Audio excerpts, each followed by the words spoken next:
I don't know if I told y'all that I made that beat. Like real talk. Like that means a lot to me. You know what I mean? Good evening. I know we are starting a little late, but I had to come through. Welcome to the script. I'm your host, Isaac Paul. This is, for those of you all that are not familiar, the script, the unfiltered, the unscripted, the unapologetically real. Each week, the script dives headfirst into the stories shaping our lives, from the headlines lighting up your feed to the love dramas unfolding in your DMs. Powered by real talk and raw perspective, this live experience blends culture, commentary, and community with the pulse that matters now. Whether it's politics, relationships, or the internet's latest hot mess, we're breaking it all down with insight, humor, and just enough side eye. This isn't a show, it's a front row seat to the conversation you didn't know you needed. Now, before we dive into tonight's topics, I want to take a moment to shout out our incredible partner, blackdoctor.org.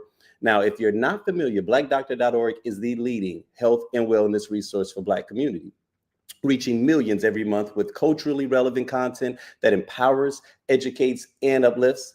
Their mission is simple: to make health and healing more accessible by speaking directly to the unique experiences of Black families.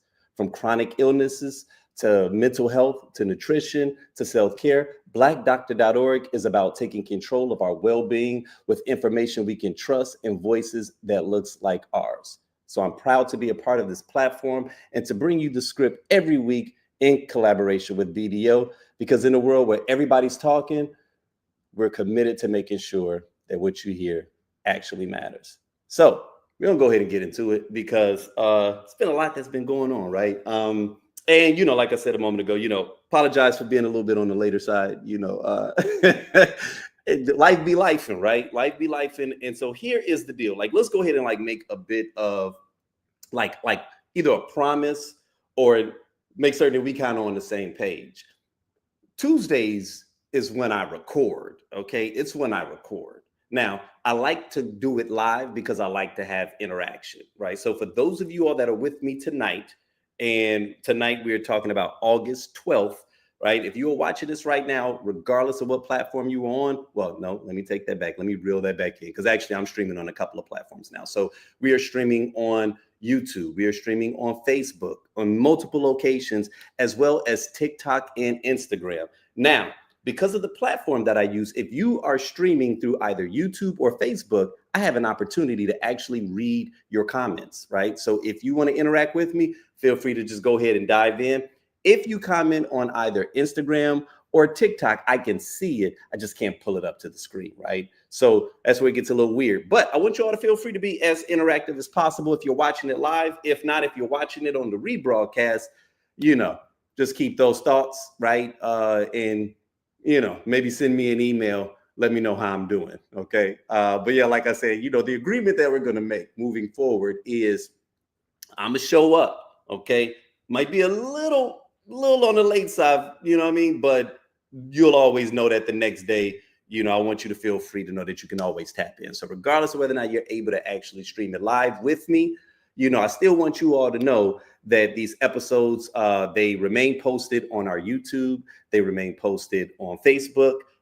And after this week, they are going to be live where you can download it anywhere where you can download podcasts at the Tequila Tales Unleashed. Okay, so this is actually going to be, so like for those of you all that just want to hear the audio of it, I want you all to feel free to listen to me in your cars on the way to work.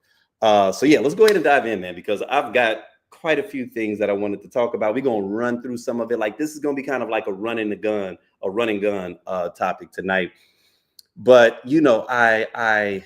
man, so it's funny because I'm trying to think of exactly where I want to begin. So like, let's begin with something that I thought was kind of funny. I always do these segments known as In the News, right? Now, listen, there's so much news that flies around that I can literally start and I can give you a ton of different things, because as you all know, I mean, it's flying at us at lightning speed, whether we're talking about martial law, basically, that's been declared in DC, to what I'm about to talk about right now, because I think this is absolutely hilarious. And it's just top of mind because it was happening today. But it seems that Governor Gavin Newsom is trolling President Trump. and it is tickling me to no end. I just got to share these with you, So just to go ahead and give you a bit of a backstory, and I'm gonna just do it off the top of my head.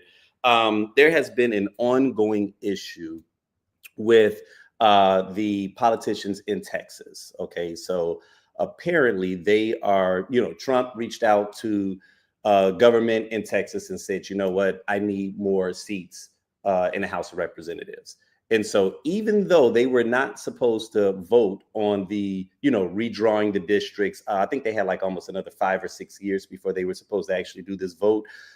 They, because of some laws that have been changed recently by the Supreme Court, right? No surprise there.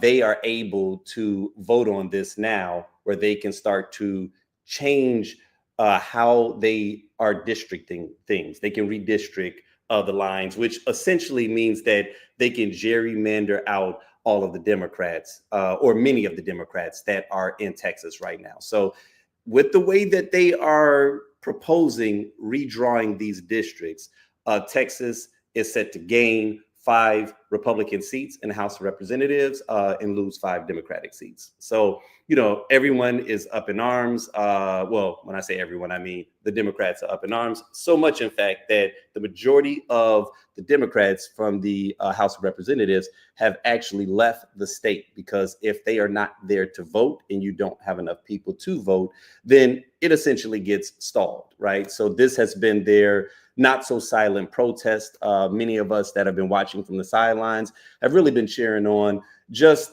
the fact that they are showing some grit, right? Like, let's be very clear. It's not a whole lot that they can do. And this is one of those situations where, and that's what becomes unfortunate when the system is kind of set up the way it is. The Republicans, whether it was legal, illegal, ethical, unethical, they have been able to stack the deck, meaning they obviously, they rule the House of Representatives, they rule the Senate, and there are more conservative leaning judges in the Supreme Court, right? So when Trump says jump, everyone in our democracy right now says how high, right? And so because of that, the system of checks and balances, how it normally is kind of out of whack. And so the most that Democrats can do in many cases, they can take you to court in the whole nine. And in many cases, the judge will side on the side of law.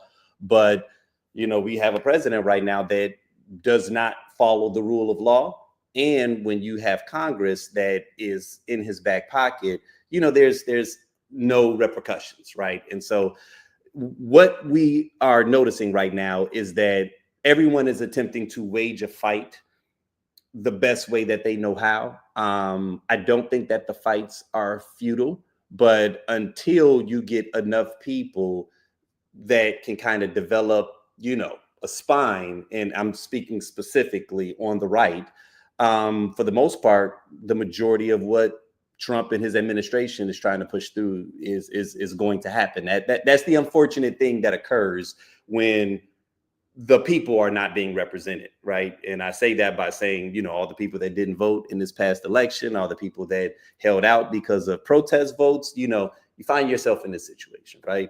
So Gavin Newsom, in an attempt to say, what, there's consequences to doing that type of activity, he said, well, if Texas is going to redraw their lines and redistrict things to benefit Republicans, well, I'm going to do the same in California.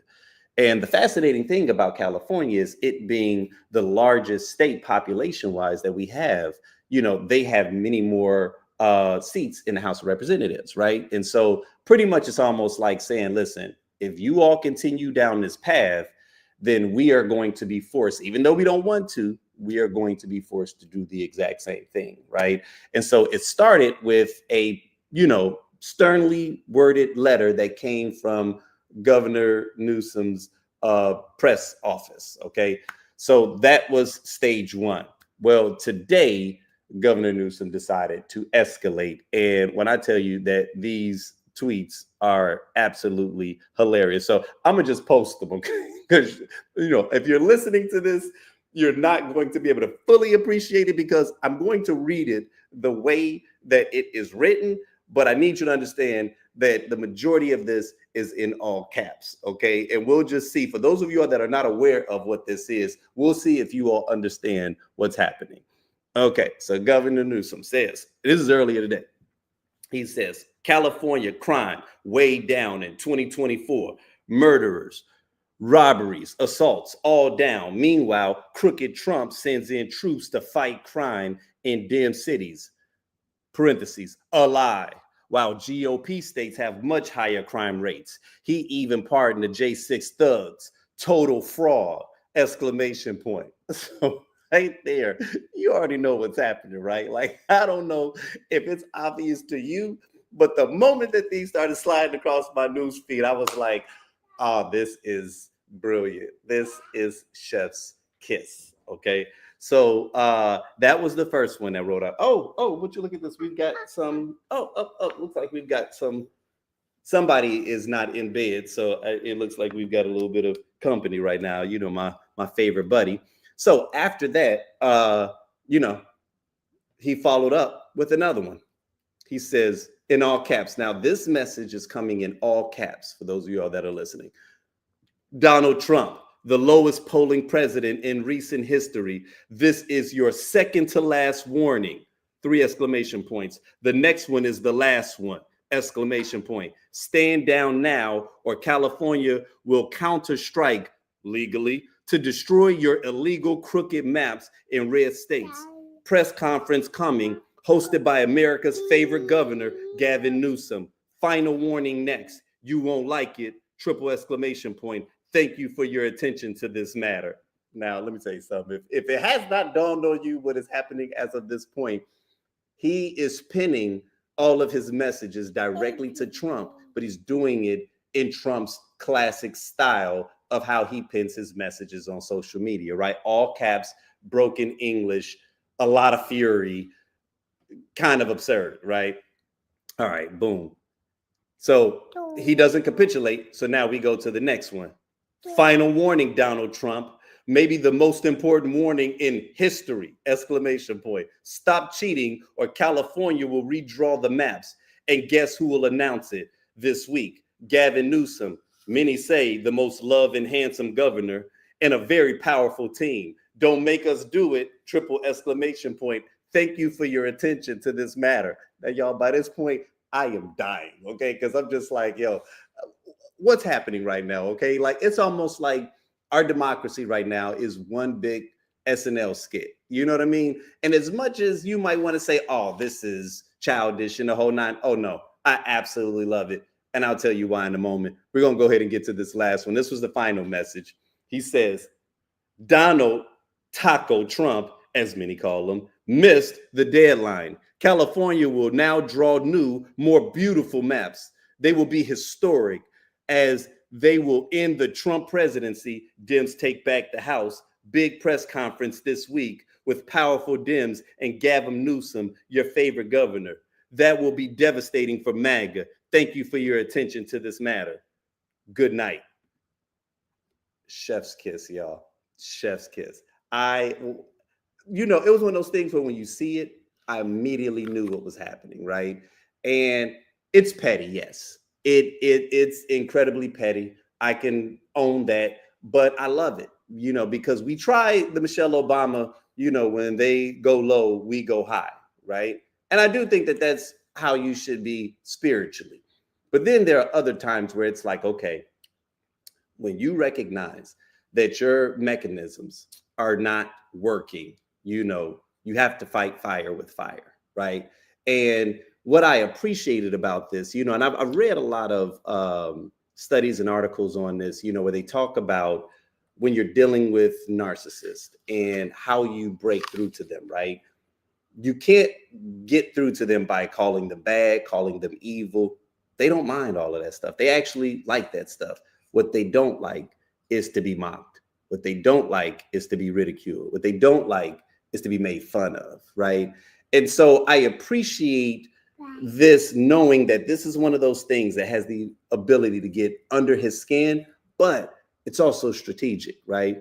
And this is why I believe so, because people think he's just being petty. But the reality of it is that Trump adopted that style for a reason that I don't think a lot of times we acknowledge and a lot of people don't talk about. Trump is very much aware. He's already told you that he loves the poorly educated. What he also knows is that 55% of America reads at or below a 6th grade level. So when you think about typical political jargon, it's very highbrow. It can be very, mundane, almost wants to put you to sleep. Trump knows how to hit you with the all caps. He speaks in headlines, right? And for people that aren't really into all the semantics and all the political talk and, they don't live for this stuff, he resonates with those kinds of individuals. So I was like, this is one of those things where it's like, okay, we know what he's doing. We know he's hitting back and he's, fighting fire with fire. But what happens if these messages actually start to resonate, right? Now, I'm not going to be happy if all of a sudden every Governor Newsom tweet sounds like he's an imbecile. But I'm not going to be mad if every once in a while he's like, okay, yeah, now let me speak to a different group of individuals that can only communicate through this language, right? Because the people that Trump speaks to, they've been conditioned. They have been conditioned now to hear messaging this way. And so what I'm wondering is are they even aware of the fact that he is ridiculing Trump? It might actually just be tapping into them. Like he might have dialed into a frequency, right? To whereas all of a sudden, now you start to see people like, oh man, I didn't even realize that, crime was worse in the red states. You know what I mean? Like there are times where I feel, or there are times where I felt that people on the right or people that are deep MAGA, they know the truth, but they want what they want and the end justifies the means. But there are other times where I have to acknowledge, what? Many people, and this is on the right and the left, live in a vacuum. Many people do not go out of their way to consume information outside of what's being fed to them. So if you happen to find yourself in one of those information silos, Fox News is not educating you. They're not showing you both sides. We already know this. I don't have to tell you that, right? But if you aren't someone that's turning on non-biased news sources, if you're not reading articles straight from AP or from the BBC, or, if you're not getting news internationally, if you're not surveying things from all the channels, if you're only staying with right-wing media, you're in an echo chamber. And so there's a lot of messaging that does not break through. You know what I mean? And so there are times where I start to realize, like, you know what? I can still be upset with them. I can still be disappointed with what I feel is abject ignorance. But at the same time, I have to also acknowledge that there's a difference between, being stupid and being ignorant. And there are times where people really are just ignorant. Like they're not the most politically savvy type. They're not the news type. They're not sitting up reading articles all day long. You might be blue collar working, you go to work, come home, you watch the local news, and then every once in a while you hop into some political stuff once every 4 years, right? Those individuals, they're pulling information from their trusted sources, right? And when their trusted sources are grifting and misleading them, it's like, who do we blame? Do we blame them or do we blame the people that are misleading them, right? And so I appreciate Gavin, and not for dumbing down his message, but for showing, oh, I can go there, right? I can go there with you. Oh, yep. See, look at you. You ready? Yep. It's about time for you to get in bed anyway. Tell the people goodbye. Tell people goodbye. Say bye. Say bye. All right. Get your booty out of here. Yeah. So shout out to my man, Gavin Newsom, for just coming with the real. All right. So now I told you all a moment ago, man, that we were talking about we'll call it martial law, right? I won't go deep into that story, but I did want to show a video because I saw this recently. It just crossed my news feed earlier today. And I feel like in today's world, it is so important that we do more than just pull the news from one source, right? There was once a time where I would trust certain networks. And I'm not even going to go as far as to say that I feel that all networks are untrustworthy, but I'm saying that there are some that have already capitulated to Donald Trump. There are some that maybe rightfully so. I don't know how you feel about it, but there are some that are actually very fearful, They are very fearful. They are afraid of fines being levied. You know, there is probably messaging that's coming down from top to say, hey, don't run that story. You know, anything that's going to agitate this administration is being swept under the rug, right? And so, you know, recently, Trump decided to send like 4 or 5 different government law enforcement agencies into DC under the guise of getting crime under control. Now, just for context, crime is at a historic low in Washington, D.C. right now. It's down 26% from this point last year. And last year, it was down like 23% overall. So we're talking about they are trending in the very correct direction, right? But he sent in the National Guard,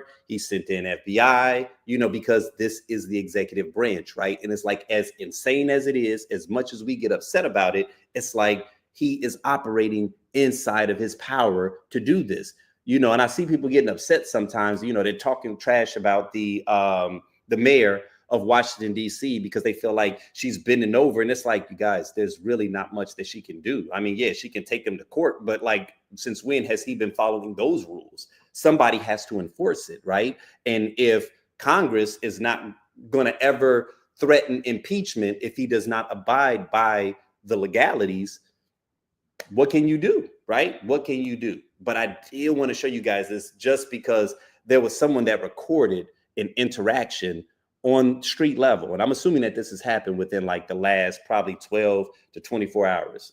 Actually, it probably happened yesterday evening. So just get a load of this. Today, I'll stay in that trouble. You got your ID on you, chick? Well, no, I live right here. Okay, cool. It's a cigarette. Did y'all get a call or something about right here? No, so we're doing checks, keeping everybody safe down here, right? Have you heard of the federal surge that Donald Trump's putting out? No. Right. You don't follow like No. Code 3, anything like that people are putting up? All right, so yeah, Trump's got all federal agencies kind of coming together, 7 days going out, trying to stop the violent crime, all kind of stuff. So we're out here contacting people, talking to them, right? Quality of life offenses, smoking, drinking in public, right? Can't happen outside, right? Most people know that. So we're contacting people, trying to advise them of the law so they learn, right? And then if there's other stuff going on where it turns into, if there's multiple agencies, there's shootings and things like that. So there's extra hands available, right? So we're just out here trying to inform people and educate people. It's not like we're trying to just go grab people and ruin someone's life over a joint or something like that, all right? I only asked because when you walked up, at the moment you walked up, you only asked me. Yeah, well, it smelled like the odor of marijuana, burnt marijuana in the air, right? And you're the only guy that had something lit in your hand, and I didn't flash like you, so I didn't realize it was just a cigarette. So that's on me. I appreciate you understanding and not getting chippy. All right, so just know, right? Learn, teach, tell your boys, like, yo, everybody's out, from FBI to police. So they go So do your thing, let them know, don't be smoking outside, don't be drinking outside, because Donald Trump's tired of it. People come to visit. I didn't know that. You didn't know smoking in public? Yeah, I didn't know that. Yeah, the rest of the Because they're learning this recreational use, so I didn't know. Yeah, so DC is recreational use as well, right? But you can legally possess up to 2 ounces. You can gift an ounce to your boy, right? So if you had 2 ounces and he said he needed a zip, you can give him a zip, but you can't smoke outside. So, wow, right? It's wild to even see it. You know, how do I approach this? Because we're going to reference that video a little bit later, right? And so there's a reason why I kind of started with that, because it is important, once again, that we remain informed, because news media is no longer reliable. You can no longer rely that news media is going to give you the story as it is. And to be clear, they probably never really have. But because we have the ability for right now to broadcast these messages, right, before they completely kill the airwaves and our ability to be able to communicate like this, in this interim period, it becomes important that we tap into different sources so that we can know exactly what's happening, right? Because these things don't just happen in a vacuum. And what's happening right now in DC, I believe, is them attempting to get us comfortable with excessive displays of force, right? We've already seen him do it in Los Angeles. Now he's doing it in DC. You know it's coming to Chicago next, right? And it's one of those things where, you know, you saw how the gentleman approached them, and it's such a delicate scenario because most of those individuals in law enforcement do not want to be out there. They would much rather be actually doing what they were hired to do. They don't want to be sent on these full errands, you know, to more or less, like I said, ridiculous displays of power. But that's how law enforcement is. When you are given an order, you follow the command, and he is the commander in chief. So you kind of don't have a choice, regardless of who that person that was speaking to the gentleman voted for. If this was the mandate that he was given, he has to do it. It's not to absolve him of it, but it's to say that you saw how kind of calm he was trying to approach it, not trying to exacerbate things, letting them know, hey, man, I appreciate you not giving me static. Even though if he had gotten some static, he would have definitely deserved it. They are out there following orders. They're probably annoyed, but essentially situations like that can ignite, and then some other stuff can take off, right? Like if all of a sudden people start pushing back, people start fighting back, now all of a sudden you got law enforcement fighting against citizens, and it can get bloody. And we know that this is exactly what this president wants, right? So shout out to them brothers for just being calm, for communicating. Like, and I'm gonna say this, and I've been really, really proud of my people. Like, first off, I always love Black people, but I've really been proud of us thus far, because we know for a fact that this president has been trying to poke at us. He's been trying to agitate us, right? Like for a wider, you know, array of different things. One, because he know we don't rock with him, like collectively. So as a result, he's vengeful. So that's A. B, he tries to run a smoke screen. And what's the biggest thing that Americans love? Racism. You throw a little bit of racism in there, you know, you make it white against Black, and then all of a sudden we're not thinking about him. We're ignoring Project 2025, all the other stuff that they're attempting to do. We're ignoring the Epstein files, right? Notice how all of a sudden no one is really talking about these Epstein files, even though this stuff is still out here and it's still very real. If there's one thing that this man is gifted at, it is diversions. You know what I mean? And so I appreciate that for the most part, many of us have been keeping our cool and not blowing off, because that's exactly what they want. He's been looking for a reason to, you know, wreck martial law and for things to get bloody, because that's just who he is. And so I appreciate the fact that for the most part, we've been operating with a modicum of strategy and just poise, not biting the bait, because I honestly believe that the longer that we can hold this thing out, see, he's trying to get us roused up, but the longer that we can hold this thing out, see, the thing about Black people is we're resilient, right? So we actually know how to endure discomfort a lot better than our brothers and sisters of a lighter hue. So while he's trying to agitate us, all of the things that he's doing is simultaneously not benefiting his core constituency. And there will be a point where they start to feel it as well. And when you start to get poor white people getting upset, similar to how they did when it came to the Epstein files, that's when you'll really start to see change occur. And so from a strategic perspective, I think it becomes very beneficial for us to, as much as we can, attempt to endure this, because this is one of those situations where it's like we cannot fight it the way that we have in the past. I don't think a protest is going to work. For what? Right? Like we have no piece of government, so we can't even lock anything up. This is one of those things where it's like we literally have to circle the wagons, and we literally have to look out for one another, and we have to protect one another. Once again, I'll touch on that in a moment. So shout out to them brothers for being in a position that they were, and just the fact that we have not bitten the bait, because I know that that is a part of what this strategy is. One of the things that I think is dangerous is, and this is really what he's been all about for the last decade, is normalization of things that are absurd. Because I really think that it's more about that. He called him out one time in LA. Everybody thought it was stupid. Why are you doing this? You're wasting a lot of taxpayers' money. He's doing it again in DC. He's going to keep doing it. And it's one of those things where it's like, oh man, it's just a Tuesday. There go Trump bringing out, the military again, oh, whatever. And then before you know it, like I said, it's just a normal Tuesday. Before you know it, military is out everywhere, and we don't even feel the need to push back against it because it's been normalized, right? See, the thing about Trump is he's not brilliant enough for this, but Stephen Miller and then people with the Heritage Foundation that's behind him, they are. So they use Trump as a puppet to enact these things, but please believe that there is a deeper motivation behind the militarization of local municipalities, right? And local law enforcement don't even like this. But when you start to put the military in charge of it, see, now all of a sudden, the military is under the executive branch. So then he gets to call the shots.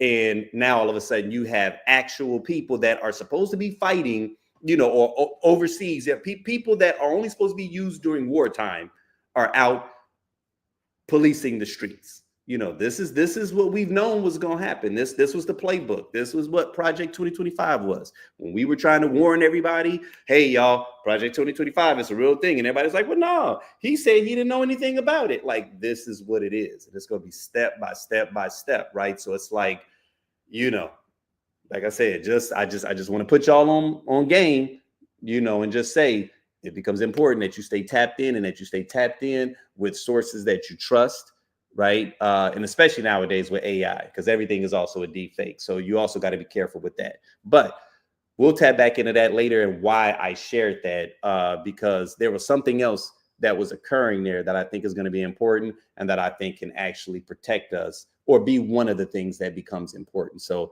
we'll just push a pin in that.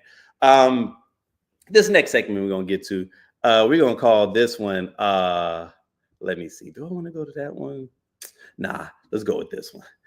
We'll go to Black Man Gets Therapy. So, I tell you guys about how Threads is like my new guilty pleasure. It's like back in the heyday with Black Twitter, when Black Twitter was, was popping. It's a vibe going on Threads right now, but you get a lot of unique interactions, a lot of unique stories.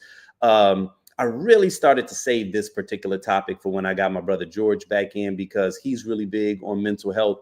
But I thought this one was interesting, so I just kind of wanted to post this and just put this on your being, and also share my thoughts. So, gentleman said, I read a post where a woman said that she wishes more Black men got therapy. Y'all realize that Black men healing will mean that you're going to have a harder time finding love, right? I wholeheartedly agree that Black men need therapy. You get zero debate from me there. But in my experience, the more healthy I become, the less interested I become in dating most women.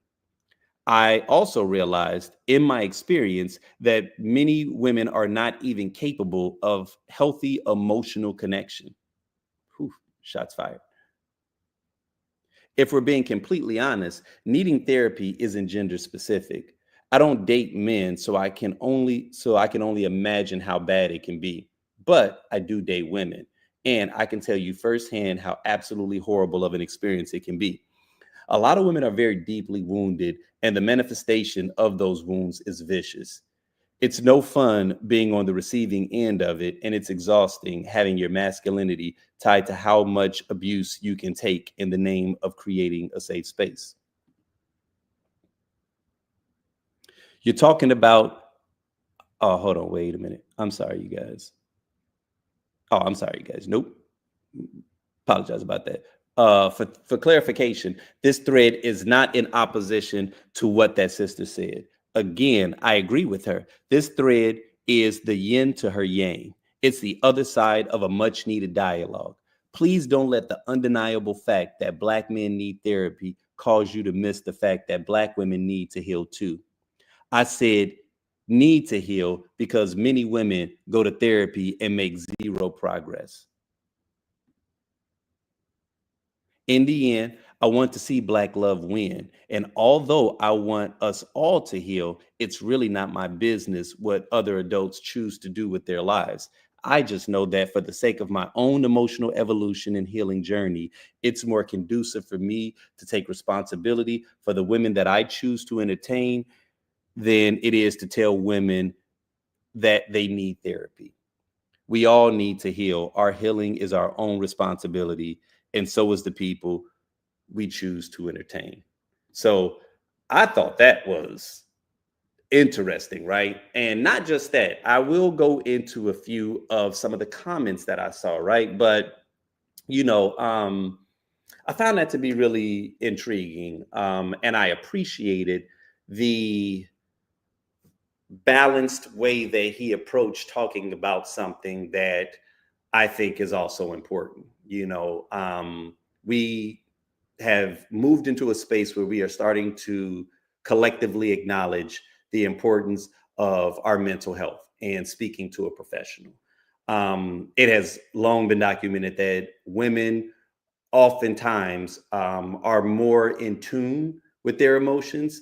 And as therapy has become more popular, many more women have invested in seeing a therapist than men have. So we've been a little bit behind the curve. We're starting to catch up, but this has been something that widely women have taken more advantage of than men have, largely due to the stigmas that are associated with seeing a therapist, whether that be, you're weak or something is wrong with you, and it generally centers around that, that oftentimes, especially as men, we aren't taught coming up to really listen to our feelings. We're taught to deny them. We're taught to kind of push them down, to ignore them, to be tough. Anytime you want to speak about it, anytime that you show any emotion, it's like the only emotion that we're ever given permission to show is anger, right? And so as a result, that typically is the only language that we can communicate emotionally, and there's like 12, core emotions, but anger is the only one that we seem to be like, you can't even smile. If you smile too much, people calling you gay, right? Then it becomes a pause fest. I gotta, police the language that I use and then watch what I eat. Oh, you eating a glizzy. It's all kinds of foolish rules that we have that I think began as playful jokes, but as it continue to grow and develop, it really kind of turned into just us policing ourselves in some really weird ways and preventing us from being able to express those things that are very core, right? So as more Black men are starting to, seek help, speak to professionals, open up, I think that starts to change the conversation a little bit more, right? And, I want to articulate this in a way and be careful, because my role here or my goal is not to trigger any woman. I'm not here to pass blame or pass judgment, because I know that there's a lot of things that occur with that. But what I am looking for is for us to be a little bit more just kind of understanding of all sides of the spectrum as it relates to what healing looks like. And so I appreciated the fact that this brother just proposed the discourse, because I think that's one of those things that gets swept under the rug. It reminds me of like how we'll talk about toxic masculinity, right? And it feels like anytime you're talking about masculinity, it's often associated with toxicity. Like for a while, those two things were like hand in hand. You didn't hear the word masculinity without hearing toxic as, a precursor. So it was almost like these two words are interlinked. And I remember talking to my wife one time. I was like, well, if toxic masculinity exists, that means that toxic femininity also exists, right?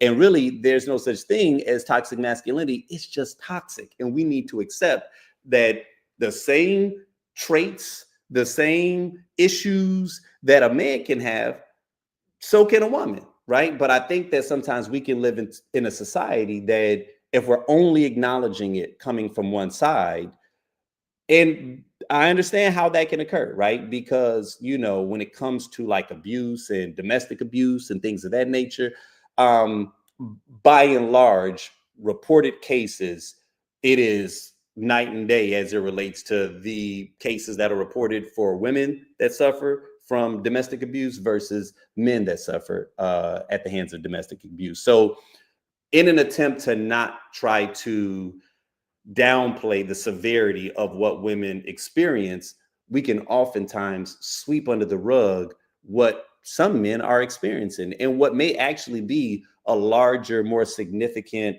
uh, portion than what is being reported, right? And so while I never want, I always think it's in poor taste for a person to bring up the abuse that men face as a counter to when a woman is sharing her story, right? Because that's what sometimes people will do. It's like you're sharing your story and they're like, well, what about this? That's the wrong time to try to have that conversation, regardless of how legitimate it may be. That's just not only in poor taste, but that's unfair, right? Because someone else is sharing their story. When you go to your own post, create your own movement, don't try to hijack someone else's narrative with, well, what about this pain? Well, women do it too. See, I don't like that. I hate it when anybody does that. But what I appreciated about this post was he was creating his own post, right? To say, hey, listen, I'm on my healing journey. This is what I'm noticing. And I think that this is important to discuss, right? Well, it was interesting to see how people felt about what it was that he was sharing. One person said, after my first meeting with my therapist, she was like, you need to leave your woman. He said, I tried couples therapy in my last relationship, and the therapist was like, you don't need to be here. Another one. Thanks for posting this, good brother, but man, this is like so much of a trend. How does a positive step by Black men turn into a sideways diss to Black women? Somewhere, a woman in therapy is saying the same thing about men, and the cycle continues. Not sure if both sides don't see how harmful doing this is. Been married 12 years and not even worth stating that a few women would have worked with me and vice versa with wifey. That's kind of obvious, and it's a sign of maturity and not even therapy. Someone said, you're not lying, bro. And I don't say this often, but sometimes I regret going to therapy. This one was interesting. He said, I regret the deep levels of healing in a lot of ways. I was kind of happier when I was more closed off, not aware of my triggers and triggers of others. Or maybe that space was addicting. Nowadays, most conversations turn into therapy or become an instant realization that someone hasn't addressed pain from their past. It's unfortunate. Another person said, nigga. I remember I had this conversation with my little sister where I said, sometimes I wish I never went to therapy because it was so much easier the day beforehand. That was the most toxic shit I've ever said in my life. But bruh, it's hard out here because all the shit I used to ignore, I no longer can. Another person said, I did therapy for almost 4 years. Dating has been hard since then because so many women want a man who has done the work, but they themselves haven't done an ounce of the work on themselves. They just want a man who will put up with their nonsense. He said, boy, I feel you on this because that's exactly what I've experienced. The ones yelling that men need to do the work the loudest are often the ones that need to do it themselves the most. So, of course, everybody is not going to agree with you. And this is where you start to get some of the heat, right? Someone said, most of us want you all to get therapy so you stop terrorizing Black women and girls. The fact that you only consider romantic relationships is another problem that you all need to address as well. He said, I said repeatedly that Black men need therapy in this post. I also said that Black women need to heal because you are also terrorizing us. I was molested by a Black woman. I literally posted about it the other day. I was also physically abused by a Black woman who also lied and cheated and got pregnant by another man. This post is clearly and intentionally about accountability on both sides. Please go bleed on the person who cut you, it's not my responsibility to cater to your sensitivity. And the last one is someone said, this is super lit, man. Truly appreciate it. With all the other like-minded creators out there in a world obsessed with instant chemistry and love at first swipe, patience is our competitive advantage. And there's a quiet majority out there building connections by uplifting each other, by making people feel seen, and by amplifying what's good to them. The beauty of that, you always end up attracting more of the energy you choose to amplify.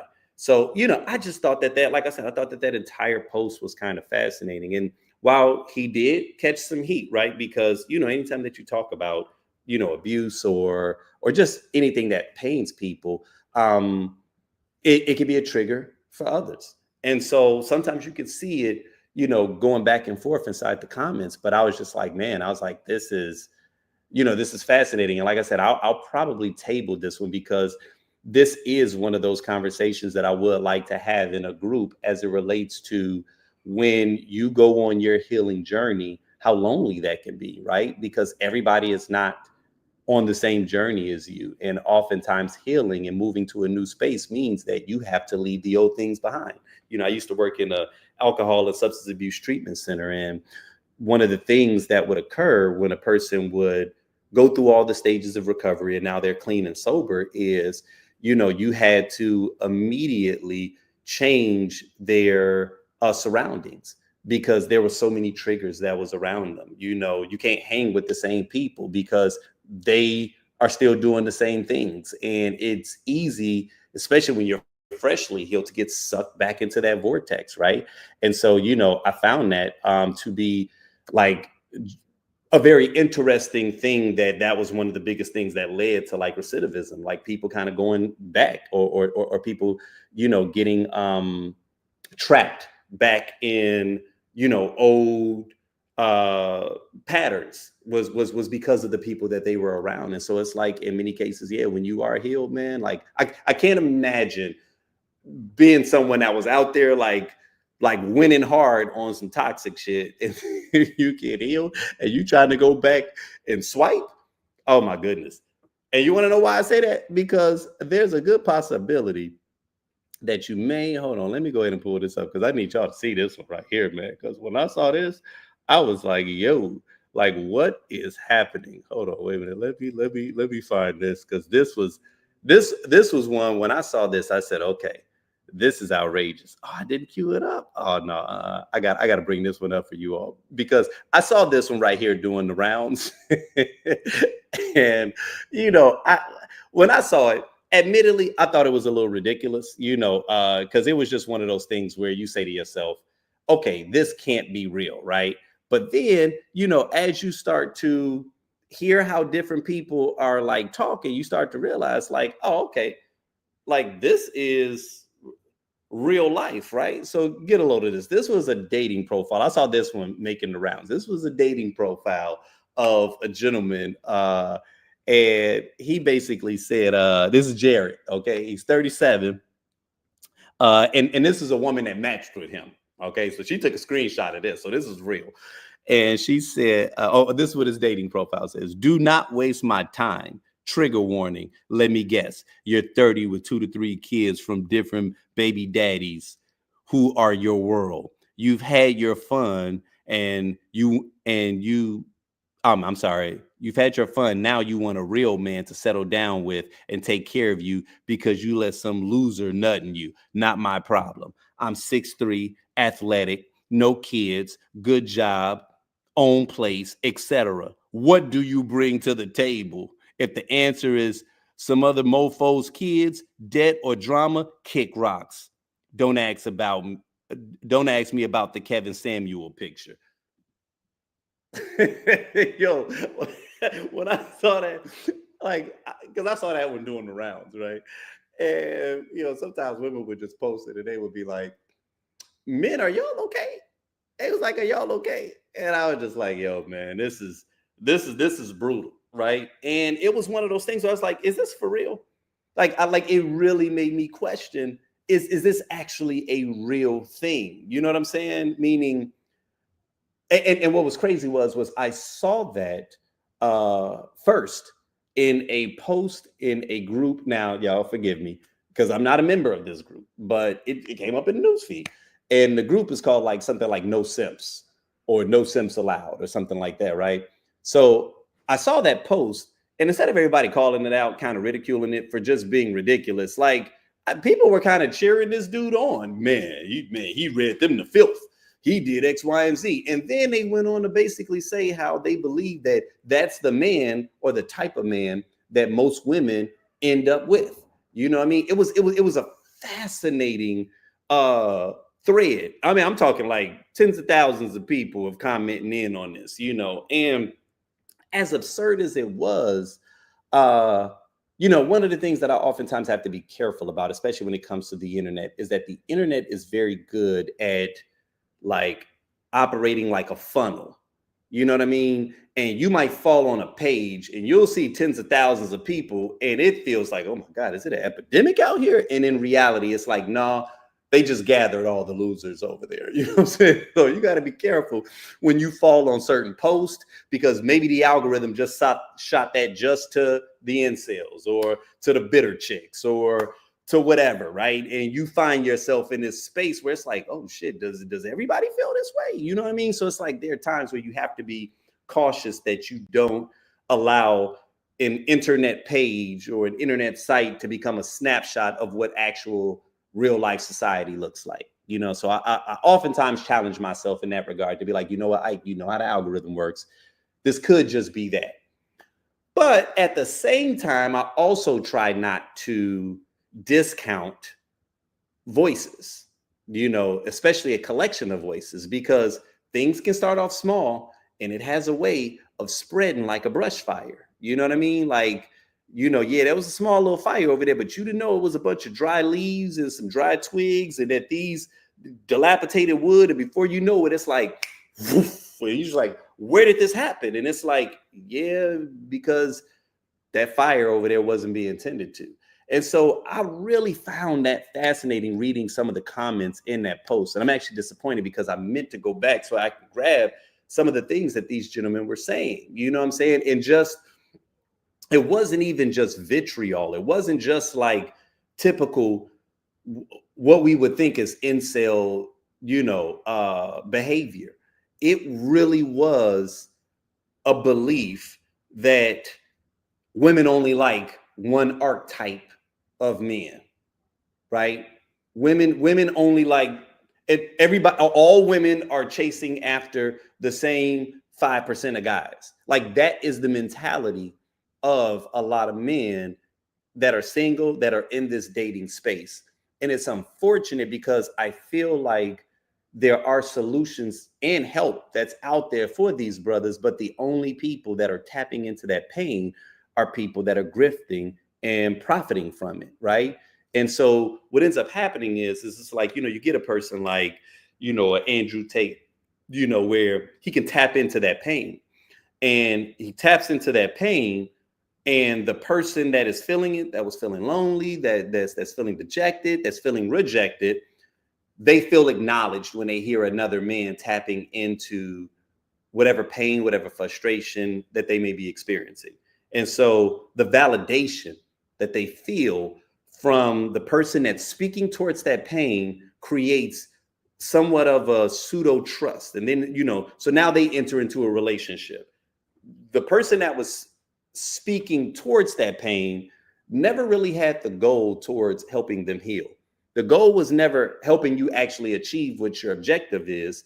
No, it was only about profiting off of whatever that pain was, right? So it's like, it reminds me of when you think about construction workers, you know, and how they talk about how, you know, we know that they have materials out here where they could probably build a road that does not get potholes in 6 months, right? But what happens when you build a mousetrap or you build a light bulb that never burns out? Well, you just successfully put yourself out of business, right? So it's almost like you have to use inferior materials to ensure that your greatness does not render you obsolete, right? So these people that speak to this pain, they are not therapists, right? Their goal is just to keep you locked in. So every day they feed you some new stuff, right? And then they, reconfirm whatever it was that you was already feeling, whatever thing that was already pissing you off, whatever pain it was that you were already experiencing, they continue to validate it, and validate it. And what happens is you get sucked in that vortex, right? And now you're in full on troll mode. And I think that's what happens. And, it'd be one thing if I read these posts and I saw stuff like that and I said to myself, well, these people are genuinely happy. But it's like, no, you could sense the pain in these comments. You know what I mean? And I was just like, okay, I don't, and it's one of those things where it makes me wonder what came first, the chicken or the egg, right? Like, how did these men get here? Who felt them? I'm obviously put the onus on them first because they are adults, and that's just a part of being human. Is sometimes you got to figure shit out on your own, right? If you need help, you got to figure out how to ask for it, so the buck ultimately does stop with you. But then I start to think about like, damn, like how many people in their world had to fail them, right? Or just not acknowledge them for them to develop this defeated mentality where they don't even feel worthy of love. They don't even feel valuable enough to obtain the interest of a woman. You know what I'm saying? Like, you guys really think that of the vastness of women that are out here, that all of them are looking for over 6 feet, 6 figures, blah, blah, blah, blah. Like, okay, even if that's what's most ideal for them, when they don't get it, you ain't gonna try to make yourself a little attractive. And I think that's what pisses me off about this man's post right here, right? Is I'm like, okay, like who swiped right to this? Did anybody swipe right? Like, real talk, did anybody swipe right to that? You know what I mean? Like, that's where my mind goes when I see stuff like that. I got into a conversation. I don't know if you all saw the episode a couple of weeks ago when I was with one of my sisters, Brittany, who's part of our podcast, where she said that, oh no, Ike, like catcalling works, or when people use this type of game, they use it because it's worked on somebody in the past. Because my thought process is I don't understand how people do stuff like that, because I'm thinking no woman in their right mind swipes right to that and says, oh yeah, that's what I want. Go ahead and give me this big ass red flag. You know what I mean? Like, that's where my mind was going. Like, there's no way that somebody sees that and says, yeah, I want this problem. But I read them comments, and there was a couple of, like, because that post got shared in another group. I'm telling you, it did the rounds. And I saw that post get shared in a DMV group on Facebook. And there was women up in there that was defending it. It was like, well, I mean, man, ain't nothing wrong with having your preferences. And I'm like, yeah, no, it's not. You know what I mean? But like, you seem kind of cool with that. You know what I'm saying? Which I'm like, oh shit. Like, okay, I guess one, there is someone out here for everyone. But two, I guess my man was putting it out there like, hey, this is who I am and what you bring to the table. So whatever floats your boat, I'm just surprised, because I'm like, who goes into a job interview with that kind of mentality, right? Like when did we get to a space where we stop trying, it's like 2025, if you try, you a simp. I don't get that. I don't understand y'all. I'm gonna be real. I don't understand y'all. Like, I know what simping is. Simping is this post I read a couple of weeks back where it was this dude that was basically talking about that he was dating this woman, things were going great, you know what I'm saying? But inside the first like week and some change, I guess something happened. He bought her a washer dryer because hers went out, for her kids. And then she ghosted him, and so he made this post like, yeah, he said something where it was just like, joke's on me or whatever. And I'm like, okay, that's unfortunate. It really was unfortunate, but that was a little simpish. Like, you should not be buying major household appliances inside the first week. Like, I get it. And if you did, and that was just really you, I'm gonna bless this person, I respect that, but you got to vet people, so I understand that. But there's a big difference between I'm a outfit your whole house in the first month of us knowing one another. from you just being chivalrous and you being a gentleman, or you playing the game. Like, we ain't playing the game no more. I was like, is that what it means to be a simp? I got to put dating profiles up here where I'm browbeating chicks? You know what I'm saying? I was just like, all right, man, we are in a very wild place. That's all I'm gonna say. But okay, so I do want to hold on, you guys. I'm sorry. I've been ignoring my comments. You know, we got Casey Alana. You know, she's watching from Arizona. What's going on, Casey? Ursuline, what's going on? You know, I think Ursuline is in a different time zone because she says good morning, and that cracks me up. All right, we got Ruby. What's going on, Ruby? Okay, so now I'm about to connect a couple of different dots, right? But I need you guys to watch this video first, right? Now, we are calling this video, you know what? I don't even want to give you guys context. I'm gonna have you all watch this video and then we'll go into it, because I'm really curious to know how other people feel about this, right? So if you're watching, feel free to comment in. If not, I just want you to think about it, because I was surprised. This was one where I think I saw this very differently than everybody else did. So I'm going to cue this up and we'll get to it. Am I filming? Yes. I'm filming a video. Well, one could assume. There you go. On what? On. Wow. Yes, of course you can. Yes. So what I do is I stress test our First Amendment right to the freedom of press in public. Would you like to elaborate? What part didn't you understand? Well, you say freedom of press, so that means I assume that you're reporting on something. What's your topic? Right, there you go. This is it. The freedom of press. You don't have a specific topic? No, I just told you. So do you support our freedom of press? Yes. All right, awesome. Well, that's what I'm here to figure out. How do you figure that out? By filming people driving in and out? I'm super curious. Well, I see if people like yourself or business owners or police around the area, ask about I see if they respect our First Amendment right to the freedom of press in public. Okay. By what? By filming? Look, I can explain it to you. I just can't understand it for you. I don't know how many different ways you want me to put it for you, or like what part you're really misunderstanding here. I don't see where the disconnect is. Sure. I'm curious.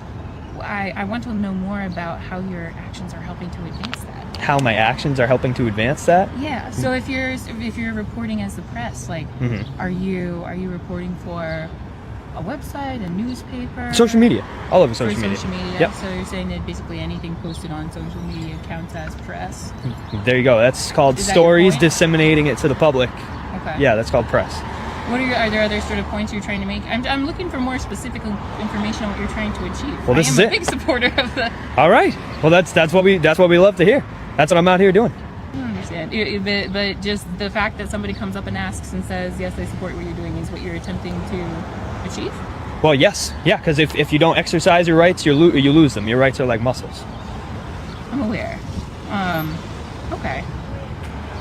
I guess I'm wondering, like, you don't have anything more specific? You're just going around filming to see if anybody asks why you're filming? No, I told you look, I'll explain it one more time very slowly. Sure. So what I do is I go around various public places and I stress test the First Amendment right to record in public. What do you mean by stress test? I see how people react. I see if they respect my First Amendment right to the freedom of press. See if they believe their feelings override my rights. See if they think if my rights end where their feelings begin. Okay. I might be misunderstanding, but so it sounds to me like you're saying what you do is go to a place and film people to see if they get upset about you filming them? If that's what you think I just said, then there you go. That's perfect. If that's what I think you just said. There you go. What you believe? Is that what you're trying to do? No, look, I don't know if you were listening to the part where I told you I was going to explain it one last time, very, very slowly. I'm listening. But so that was it. That was the last time. You haven't explained. No, I have. I have. The freedom of press means. I have like 3 times actually. Yeah, you said you go out and stress test the freedom of press. There you go, brilliant. Do you support our freedom of press? What does that mean? Define stress test. I see how people react. That's not a stress test. Okay, what would you call it? Usually a stress test is when you put something under various conditions to see if they break or if they do not break, right? Right. So what would breaking entail in this case? What do you mean? What would breaking entail? What is it? How do you know if it breaks or doesn't break? What are you measuring? Well, I've been arrested before. I've had people come up and want to fight me before. Things like that, and I have very nice people coming up to me every single day. So I get and I also test the Hawthorne effect in real time, which is the theory that people act differently when they're being recorded. Yes. Okay. So the emotional output of the humans that you're filming is your test results. There you go. Okay. I'm looking for more specific information because I feel like you're giving me that's what I was trying to understand where the disconnect was, so I could give you more information, so but I wasn't really. Okay. So I wasn't really understanding. Basically, emotional reaction to. I wouldn't call it so much a metric. It just happens to be a circumstance. But it's using what you're measuring. That's what you said you're using to measure your results, right?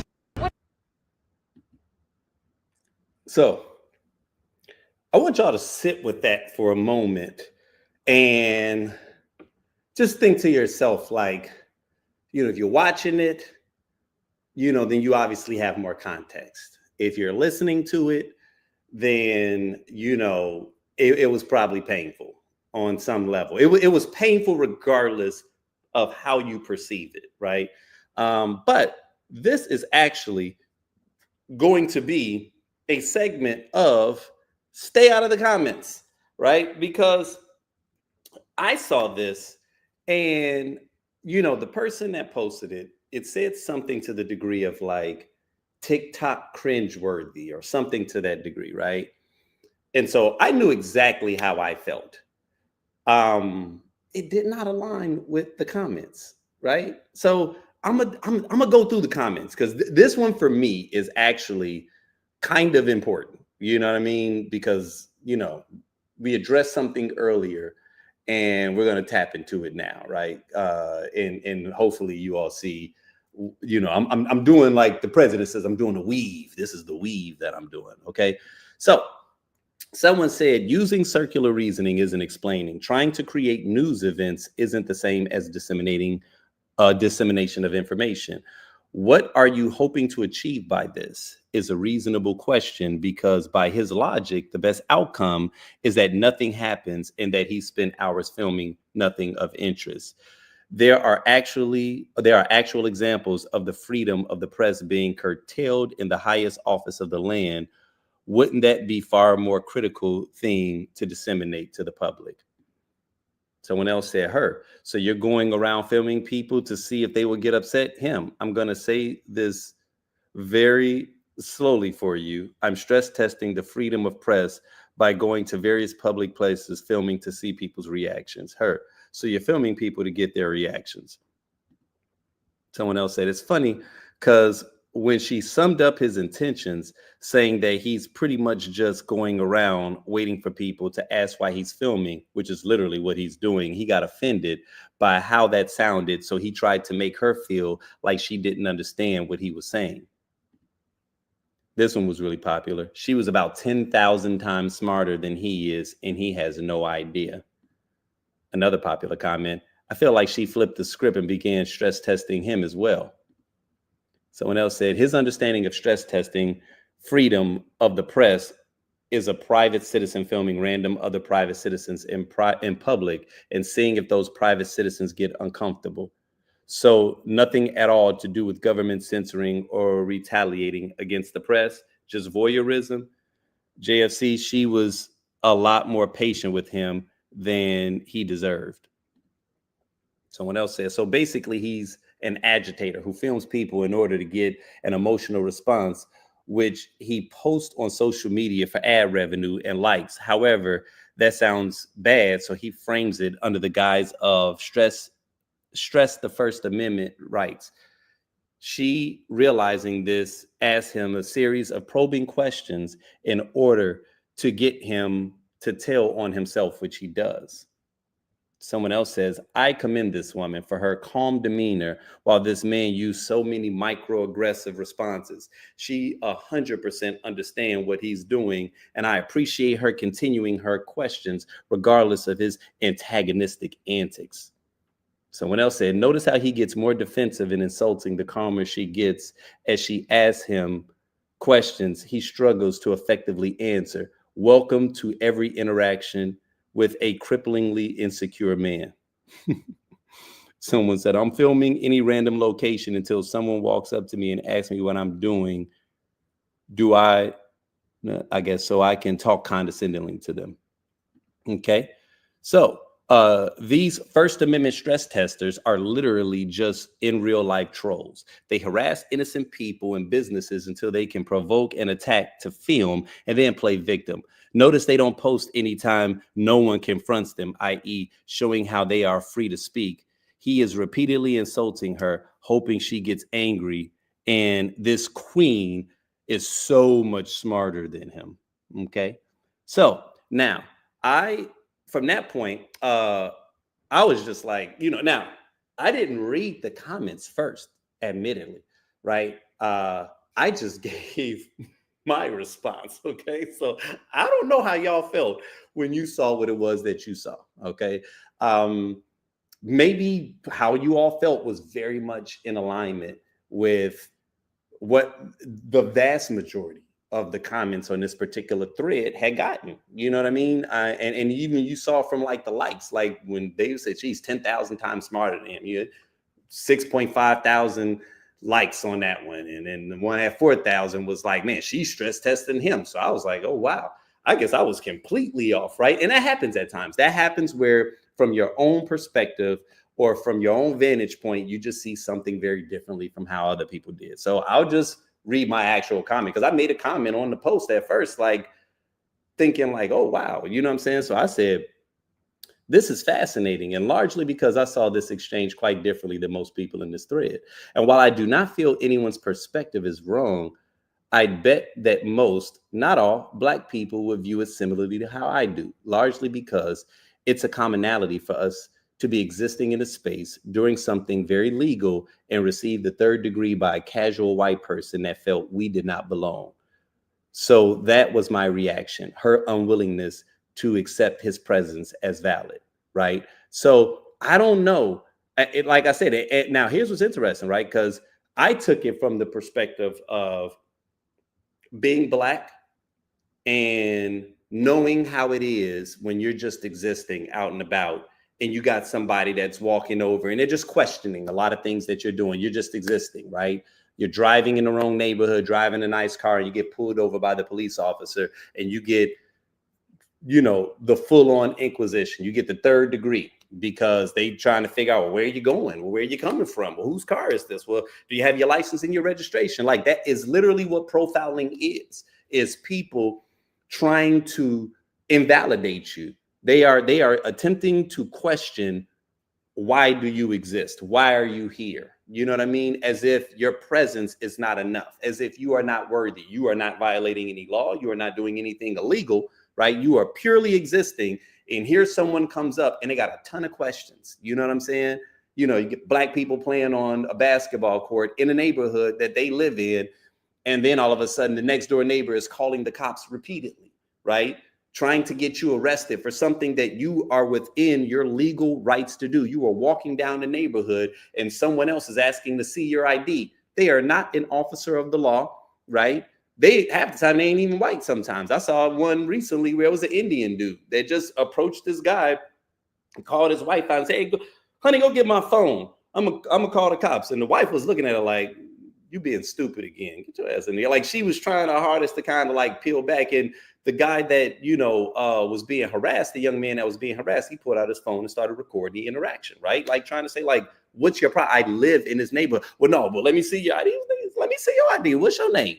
No, I'm not telling you where I live. Like, I live in this neighborhood, right? So it's like, not only am I probably a little triggered because of how many times I see moments like that, but we've all on some level experienced walking into a store, and depending upon how you're dressed, you get treated accordingly as if you don't belong. Hell, Oprah, they would not let her into the Hermes store. This is one of the richest people in America, and she did not have on her makeup one day, and they kept her Black ass outside Oprah because they didn't think she belonged. So I'm used to white people taking their privilege and making an assumption as to whether or not you belong where you're supposed to be. And I'm talking, when I can't begin to tell you how many times it happens on micro levels, right? So I didn't see some hero.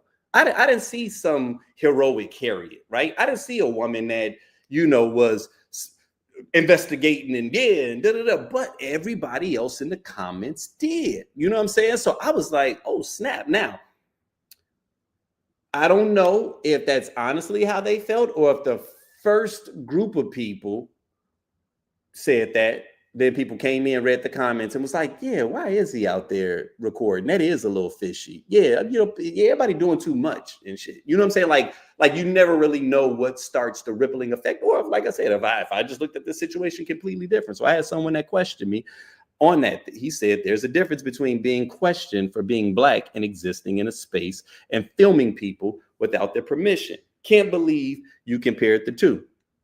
To which I aptly responded a few things. One, by law, there is no expectation of privacy in public, which means that anyone can record you in public. Two, I work professionally in creative spaces where filming occurs. Don't think for a second, nosy white people don't approach me hella more than they would a common white crew. Three, I didn't get specific. My comment related to the energy of the curious, unassuming white woman who wasn't the subject of his work, but would not accept his answers as valid. There was no right answer for her, right? Like, meaning, what was the answer that he could have said that would have made her walk away, right? She had already had it set in her head. I don't like what it is that you're doing over here, and I feel some kind of way. Now, I get it. There's a lot of people that's always recording people and they're doing stuff, you know what I'm saying? Especially if there's kids playing around, like, no, if you see something, say something, right? Like, I get it. There might be terrorists that are doing things. And if you see something that looks suspicious, it is your job to go up and question, well, what's really going on? So I do get that there may be something that is happening where you're like, nah, this person right here seems a little fishy. I'm going to go up and I'm going to investigate. I'm not even against that. I'm not against that. But there was something about that energy of, it's like, okay, you approach him. He's answering your questions. You know what I'm saying? Maybe he's not giving you the answer that you like, but for you to sit there and wage a 4.5 minute, actually the video just cut off. Who knows how long it went. You are sitting here having a debate with him when in reality, you just don't like what it is that he's doing, right? And I get it. There's a lot of weird shit that happens. There's people that are doing skits all the goddamn time that we see. There's people that are recording things, you know what I'm saying? Like, we live in a hyper surveillance society. But the question is it illegal? Is it illegal? Because if it ain't illegal, ma'am, I'm gonna need you to get the hell on, right? So I had another brother that, he came in. He said, actually, as a Black man, I get policed enough. Thanks. I don't really want or need some random weirdo recording me going about my daily business. I would likely become aggressive in this scenario. I have the legal right to do a whole load of things that would potentially intimidate, inconvenience, or offend others, but I'm not a dick. So out of a civic sense and personal morality, getting your ass kicked needs to be reinstated as a consequence of being an asshole.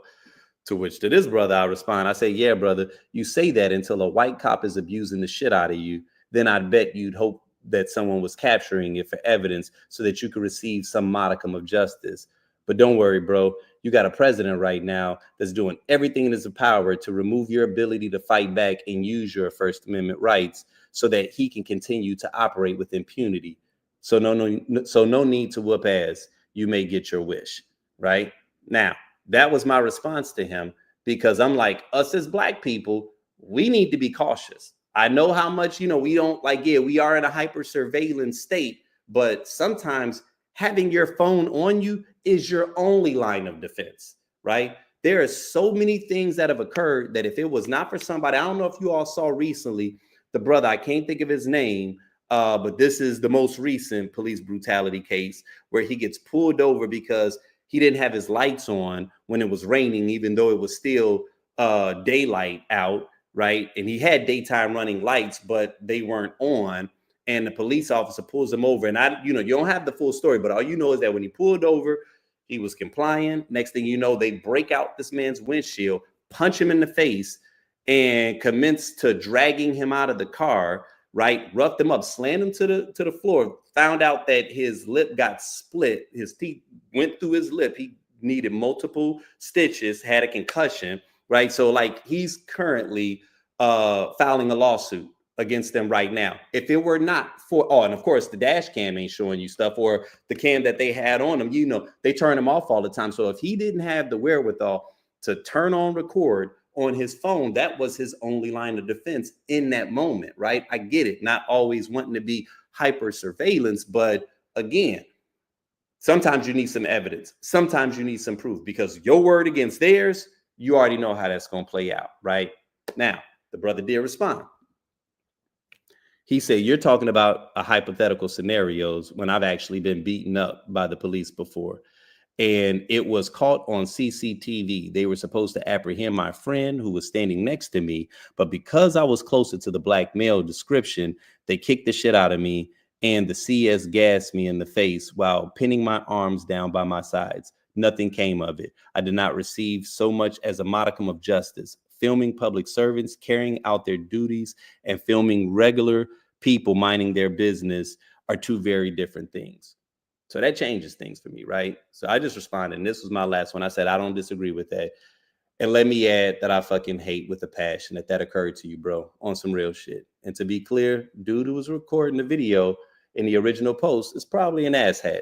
I just know it's a slippery slope when we pick and choose when we permit something that's legal. Because sometimes freedom is inconvenient and it annoys others. And I feel like we allow them to be stripped under the guise of what makes us feel comfortable or secure, right? So that's where I ended that exchange at, because it's like, I get it. I understand what it is, but we got to understand, man, that we live what we thought was in a society of laws. That was what governed us. That was what prevented us from being tyrants. You know, I thought that Americans or you know, they came over here and did what they did to the indigenous people, right? Because they were escaping tyranny, you know. So we were supposed to be a land of laws, and the rule of law was supposed to be at the top. And the top law, right, or the top rules are the Constitution of the United States.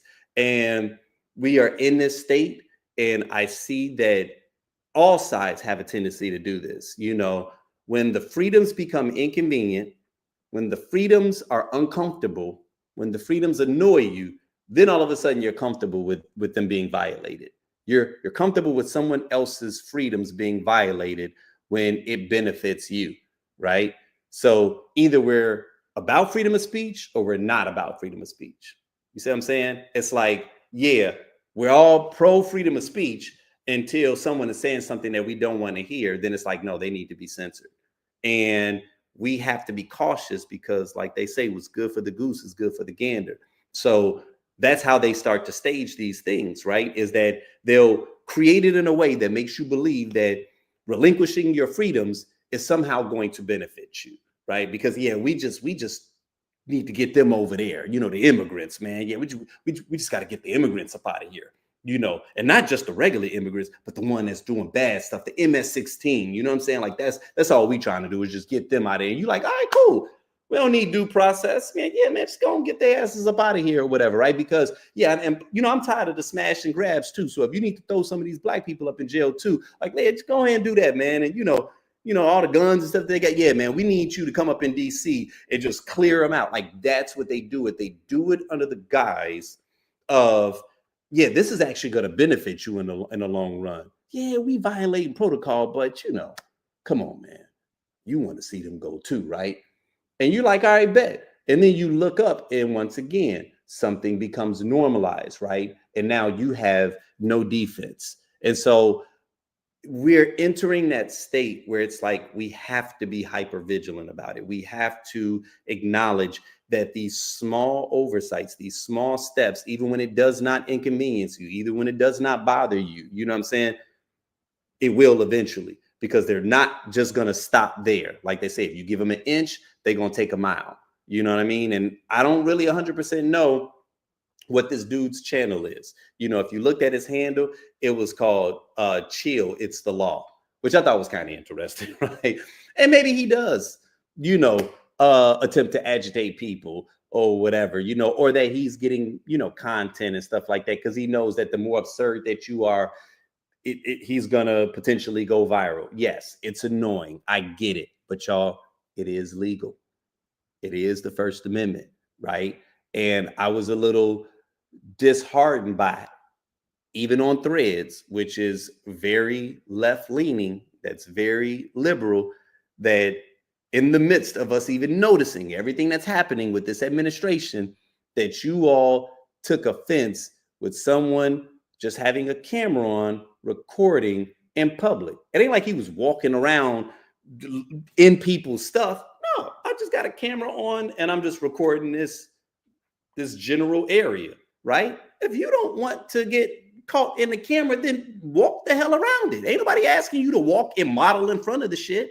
But like I said in that one response, out in public, there is no expectation of privacy. Right now, man, they can put a satellite on you and record you from, miles in the sky. Like, what are we talking about? And you know that everywhere that you walk on a public street, that they now have little cameras on the street. Why is this little white dude right here with his little camera annoying you outside? The fact that you had to walk your ass up a hill to go and investigate that. So I'm like, okay, was she really being a hero, or was she just being nosy? Was she just doing that thing that we know a lot of people have a tendency to do, right? And we always know that's why these white people getting their ass whooped in these horror movies. Because when they see the stuff that's happening, they like, what was that? And normally, what do we do as black people? We see somebody running, our asses down the block. They see some people run, they like, what is everybody running for?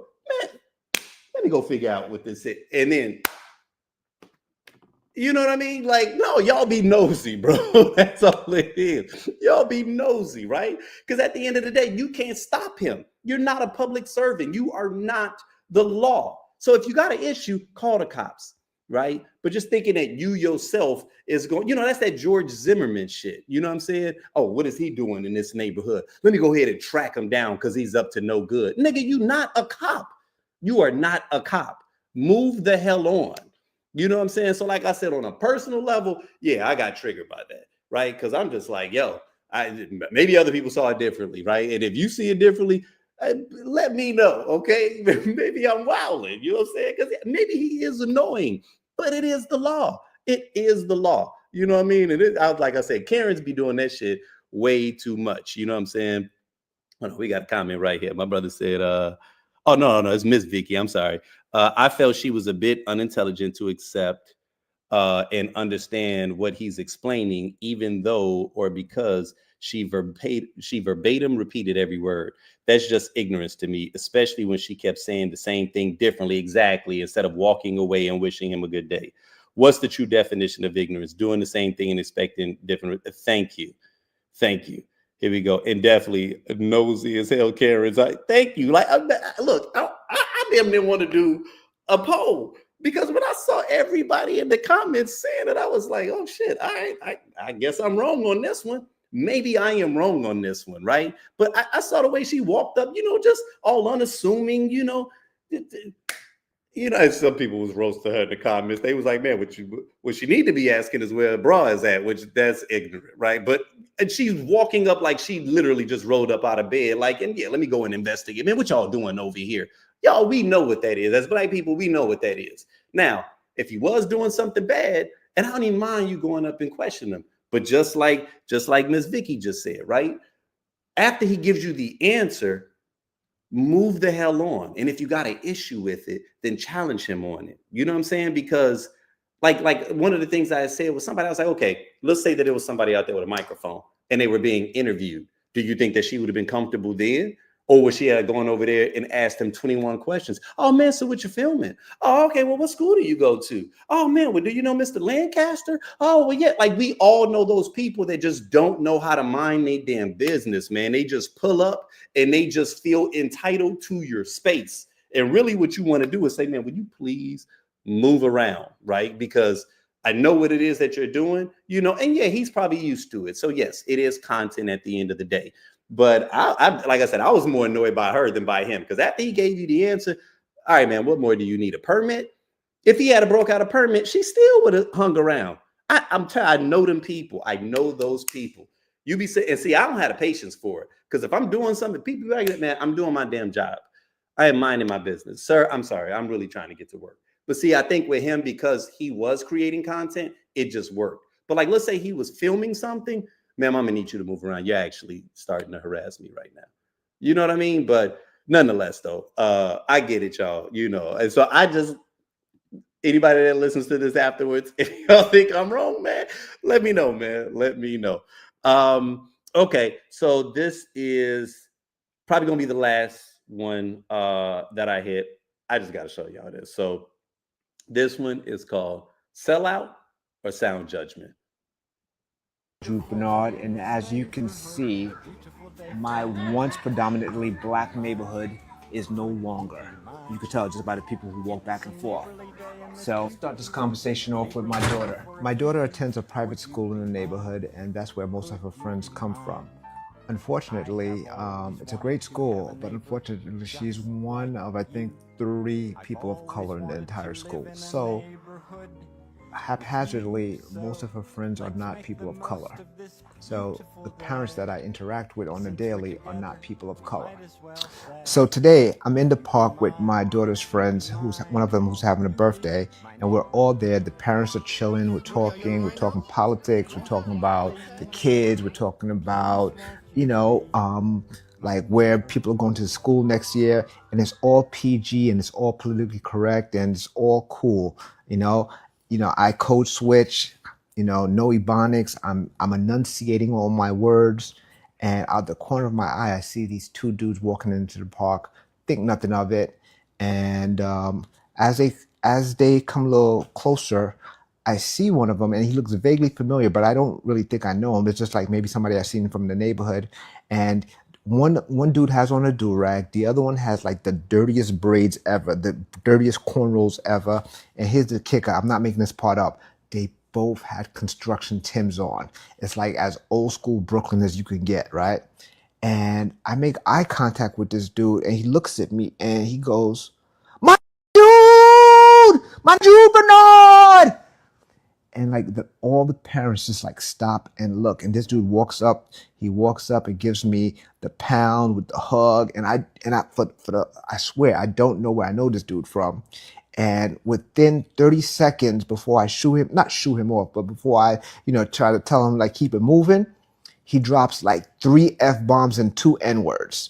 And it's like I just felt the stares from all the other parents, And I felt like a sellout right then and there, right?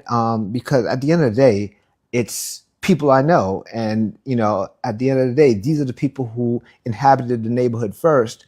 But it's just like my daughter's there, but her friends from school are there. It just felt super weird. I felt super uncomfortable. I felt like that, stereotypical dude. I don't know. It just felt weird. I just had to share this story with somebody. All right? Peace. What's good, everybody? Man. So yeah. I'll spare y'all the build up, because they was roasting his ass in those comments, okay?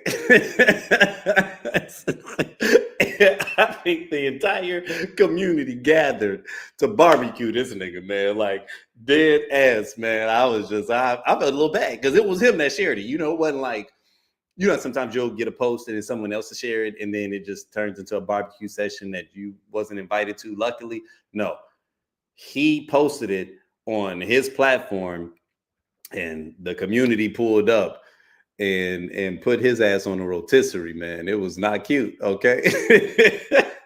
I mean, there was a few people that tried to understand, but I was like, yo, that's brutal, I left some words for him, which for me, it was a little bit more just kind of like a listen, brother. Like, and I say this with love and the utmost respect, like the days of respectability are dead. You know what I mean? Like when you just look at everything that we've seen over the last decade and just who sits at atop the highest office in the land, regardless of how you feel about them, This is not someone that operates with decorum, right? And my thing is if there is any benefit that we can pull from just the absurdity of the last decade and some change, is I need my people to be liberated mentally and emotionally, because I know we're still holding on to this shit on some levels. I think we're slowly destroying it, like internally, and that is going to be the unique gift that I think we're going to be left with when the dust settles, is that thing in us that used to question our value, that thing in us that used to question if we were capable or competent, or how we measured up against our peers, or even at times just feeling like they were superior on some levels. Maybe not superior in the sense of born that way, but just because of our awareness of the systemic inequities that exist, you can at times feel like they come from better schools, they had better books, they had more resources financially growing up. And then the fact that anytime we talk about our history, it always begins at slavery. It ends at Jim Crow and Martin Luther King. And we don't always get the full 360 understanding of really what our contribution has been to America, as well as who we were before America. And even that many of us were not slaves in America. Like, there's always been a very strategic PR campaign that has been put out there to make us feel like we have to do that. And it was, I actually felt for him when I was listening to him talk, because it's like, damn, in 2025 in New York, of all places, you still fighting that fight, right? And even though he deserved to get roasted, I'm hoping that he can find his way out. And the reason I say that is because I don't believe he was just like a content creator or a grifter. I think he really needed to get that off his chest, and that he really needed insight from his community, and probably just does not have the types of relationships where he could bounce those thoughts and those ideas off of. So it's like, well, let me go to Threads and just scream into the void and see if anyone listens. And it turns out that the algorithm did, right? So it's like, I don't know. I don't know how much value he may get from it. Maybe he does need to be a little humiliated, right? Like, maybe the shame of that can force him to release that. Because he's probably not a bad brother. I mean, he was doing what he thought was right, and by that I mean living in that community, sending his daughter to private school, forging relationships with his daughter's friends' parents. And I get that. I got a toddler, as y'all saw, right? So there's going to be a point, and I'm here in white ass Phoenix, okay? White and Mexican ass Phoenix. So finding Black community here is not as easy as it was in Chicago, especially the kind of Black community that I'm accustomed to, right? And so sometimes when you find yourself metaphorically and literally in a desert, it's like you're searching for the oasis, and when you can't find one, you're drinking from whatever well is most convenient. And if that well is multicultural, if that well is predominantly white, we do kind of assimilate, right? And it's hard to remain Black as hell when everything in your environment is ensconced in whiteness, right? Because it's a human need to feel connected to people. And so it's easy for us that have these relationships. It's easy for us that are well rooted and grounded in our communities and with our people to be able to look at a situation like that and quickly just want to call him like, you know, an Uncle Tom or a Sambo or whatever. But sometimes it can be a little unfair because we really don't know his upbringing. We really don't know what his circumstances is, or his state of mind, right? I mean, he even said it, I felt like a sellout, right? So he's acknowledging that he felt some kind of way and that he saw these brothers and could not place where he knew them from. And so because of that, it's like, these is just, you know, some random strangers that's calling me from around the way and they embarrassing me in front of these white folks, man. Come on, man, not in front of the white folks, man. You know, and it's wild because it's like we're so evolved past that in many ways as a community in 2025. But shit, let's be honest, man. I'm 46. Oh, I'm gonna be 46 later this month, by the way. Yeah, August 30th. But you know, I'll post my Cash App if y'all just really need to know it or whatever, if you just want to bless me. But nonetheless, but no, I'll be 46. And, you know, I can think of a time where it was very much like, yo, man, not in front of the white folks. Like where you put on when you're in front of the white people. We changed up, right? That's what he said. I code switch. He openly called it out. I code switch. And many of us still have to do that in our daily jobs, depending upon where we're working. If you're working in corporate America, you can't go up in there, you know, and let it all hang out. Or if you do, you are aware of the fact that you may get ostracized, you may get passed over for promotions because that is the way that the game works. It's not even always just that people need you to be white. It's that they feel kinship with people that they relate to. And if you seem like you are just outside of their, you know, community or outside of whatever, then it's easy for you to get overlooked. As much as they want to say we're in a meritocracy, no, we're not. We never have been. We never have been in a meritocracy, right? So in many cases, our upward mobility has been attached to our capacity to be able to assimilate into their culture. And so I get it. And it was unfortunate, you know, but hopefully he can take that and try to find some balance. Because again, I think that living authentically is one of the most beautiful gifts that you can give yourself, right? Like figuring out who you are at your core and taking the mask off, right? Like that is admittedly one of the things that I will say low key, it's incredibly exhausting. I can't wait for this era that we're in to pass, but there are benefits that are here.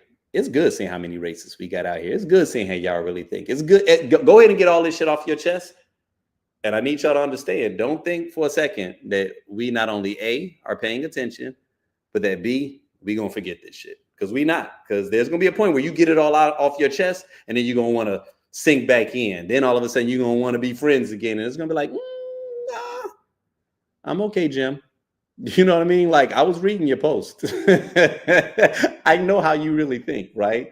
So it's like it has a benefit, right? Because there are times where you do need to be very aware of like your environment and who you're around and just kind of the whole nine. So, you know, like I said, when it came to that brother, I was just like, listen, man, I can understand you not wanting people to cuss around the kids. That's noble.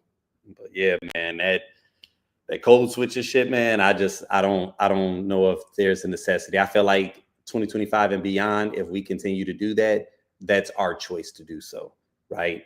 That's baggage we are now carrying on our own, right? So yeah, man, you know, this is something that I got to put out here for all the women, because I know that there are a lot of people that, you know, sometimes you get concerned. So if you are someone that is, you know, you're single and you're just like, man, is there someone out there for me? I just want to show you this real quick, just so that you know, there definitely is. Now, you're going out with me, you're going to have a good time. I'm coming to get you, okay? I'm coming to pick you up. I'm coming to take you out for a night on the town. We're going for drinks. We're going for dancing. I'm gonna romance you. I'm gonna wine you, dine you. Then we're gonna head out to the beach after we get all nice and sweaty, dip in a little water there, cool ourselves off, and who knows, we might end up staying there for the night, if you're lucky. My best qualities, first and foremost, right here. My worst quality is that I don't think I care enough. And I care a lot. I care a whole lot, but I think I can do more. I was born to a military preacher. My father, while he loved the Lord, he loved America more. He made sure that I loved both. How long do I want my next relationship to last? Depends on how long you can be with me. I could not date a smoker. I do smoke cigarettes, though. I've been reading the Encyclopedia Britannica, learning a lot, actually, with that. I'm on Q right now. Quince. Think about it. Meatloaf's my favorite meal. Always has been. Just right to the point, does the job, and guess what? I get to have ketchup, and everybody wins. Listen, y'all, that's Keith. Now, that video is from the 80s. If Keith is still alive, he's more than likely available. So, all the 80s was the time, man. I just had to let you know, man. You know, sometimes people are like, man, the dating pool got piss in it. It's like, y'all, the dating pool has been piss filled. Join the club. It's been nothing but piss since the beginning of time. What are y'all talking about, man? Sometimes, man, we got to come off of this space where we feeling like, you know, oh my God, everything is so horrible nowadays. And it's like, no, it's pretty much the same way it's always been. You know, I think that one of the things that becomes important, like I said, is just learning how to be authentic, learning how to be true to yourself, and learning how to find your own happiness outside of someone else. Because I really am a firm believer in that you attract what you are, right? And anytime that you want something, to me, the biggest thing to ask yourself is, am I giving it? I'm always amazed at people that want something and seem to have an inability to give it. You know what I'm saying? I think that's one of the reasons when I say I'm the Warren Buffett of relationships, that's not a brag, right? It's because I invest. I'm constantly investing in my friends. I'm constantly putting myself out there. I'm constantly making myself available. I'm constantly thinking about them when they're not asking me to, right? Just knowing, you pop into my head out of the blue. I'm like, oh shit, I ain't spoke to someone. He ain't posting around. Let me go ahead and reach out to him, right? Or people reaching out to me and asking if, man, you mind coming? Oh man, you think you could da-da-da-da? If I can, I will, even sometimes begrudgingly, right? Like, oh God, I'm so tired. And then you end up going out, having a good time, and, you know, reestablishing that relationship, reestablishing that bond, you know. And it's like, in this world that we're in right now, where things are increasingly becoming more virtual and we're increasingly becoming more disconnected, it becomes important, man, that you actually get out there and touch grass, right? That you get out there and that you continue to connect with folks.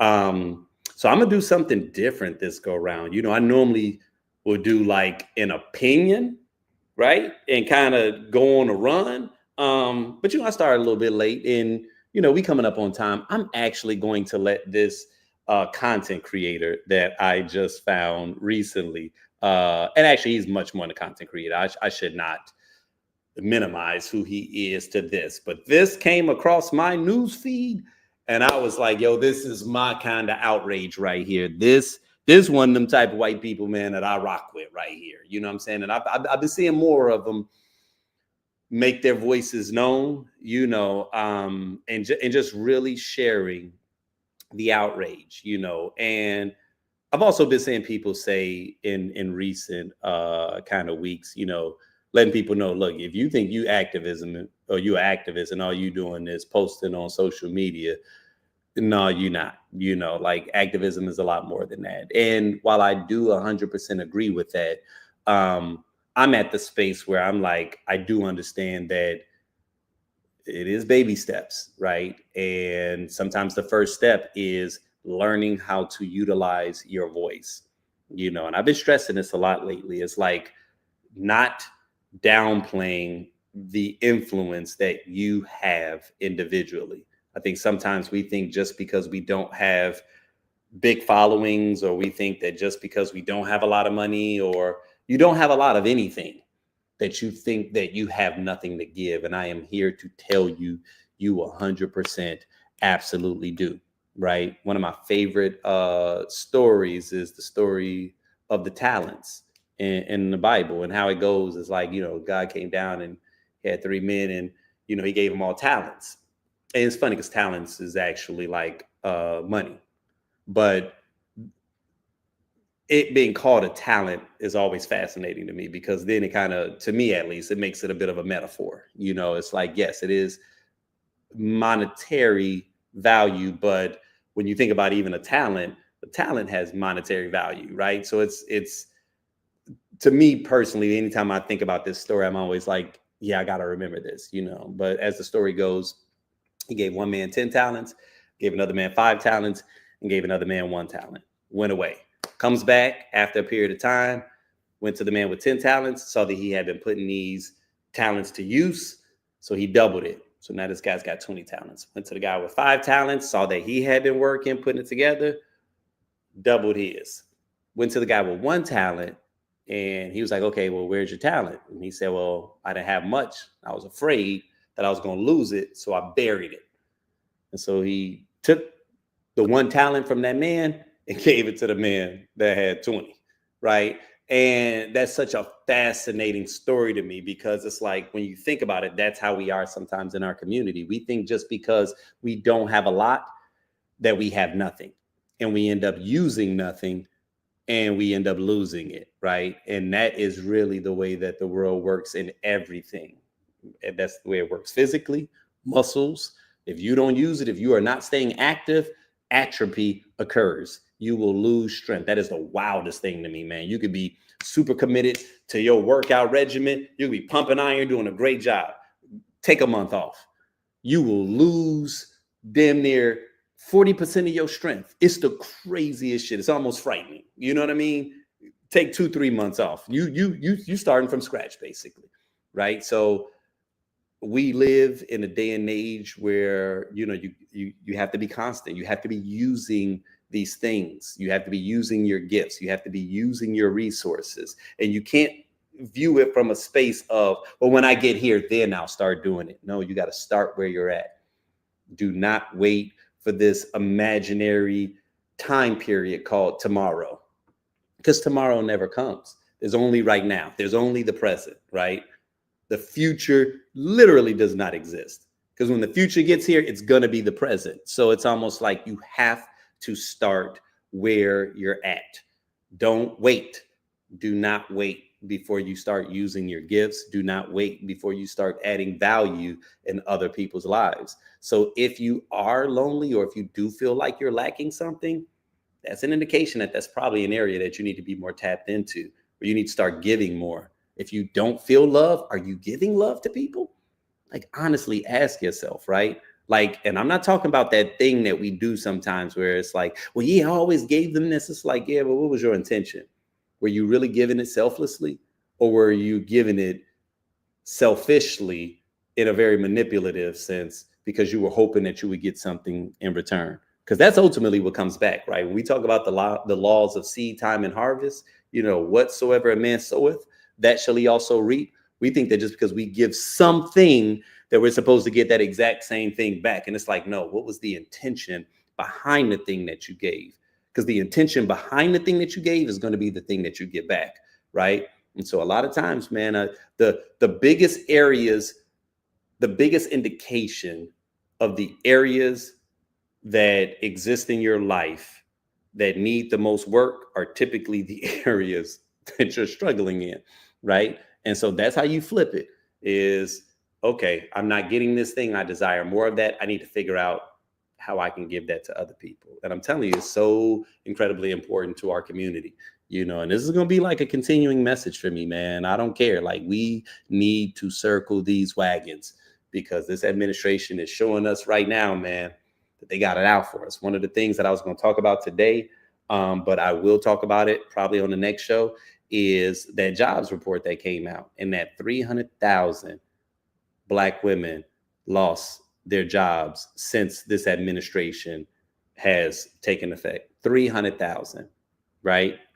So we already know right now that not only is he targeting Black people, but specifically our queens, right? And, as much as it pisses me off, as angry as that can make me, I just cannot shake this internal feeling, man, that this shit is not going to play out the way that they think it is, right? But it is going to cause us to use some muscles that we have never used before. It's going to force us to form some alliances that we have not forged before. It's going to force us to create some new habits that we have not been forced to use. So all of this ridiculous independent streak that we've had, it's time to let that shit go. You know what I'm saying? If we do not learn how to circle these wagons and support one another, then this will be what dismantles us. And I'm to the space, y'all, that I don't care about the people that ain't on the same type of time I'm on, right? I'm not here to convince all Black people that this is what we need to do. If you don't believe in it, then fuck you. Go over there with them, right? But stay over there. Stay over there. I'm here to build community with those people that think that building community is valuable. Y'all are people I want to build with, right? I'm not here trying to convince someone that does not recognize my value or my worth to appreciate me. Stay over there. If you don't think, if because I'm speaking what's on my heart, if because I'm acknowledging the ridiculousness that is this administration, if that causes you to not want to be around me, then great. Great. Because sometimes what you need are the people that is going to tell you the truth when the shit's uncomfortable, right? But if what you need is someone to play around, and that ain't me, right? But like I said, just know, you're making your bed. You're going to have to lie in it. So I really want us as a community, if it's important to you, to stay tapped in. And it ain't just about looking for what you can get from people. Like, really ask yourself, man, like, how can I be of value? How can I be of service, right? What do we say? Pay it forward? Yeah, we need to get back on that shit. You know what I mean? But, as always, it's a pleasure showing up. I love the fact that y'all leave it out here hanging out with me, right? Because it is every bit of midnight, and that means that it is 3:00 on the East Coast. But a lot of people are going to be also listening to the replay. But man, it's always a pleasure just having the ability to show up. If you are in the Phoenix area, I am going to be hosting something incredibly fun and special on Friday at Archwood at Eastlake. So it is Zoe and the Tall Black Guy. I don't know if you know these two artists. If you don't, Google them, go to Spotify. It's a great vibe. It's going to be an incredible experience. Deborah, oh my goodness, what's her last name? Oh my God, I think Williams. I apologize, Deborah, but I have heard her music and she's incredible. She's going to be opening, but I'm going to be hosting. And on the back end, we really going to have fun because, I got some stuff planned. So the after party ain't going to just be a DJ, we're going to mix it up. We're going to have a good time. If you are in the Phoenix area, it's going to be 97 degrees.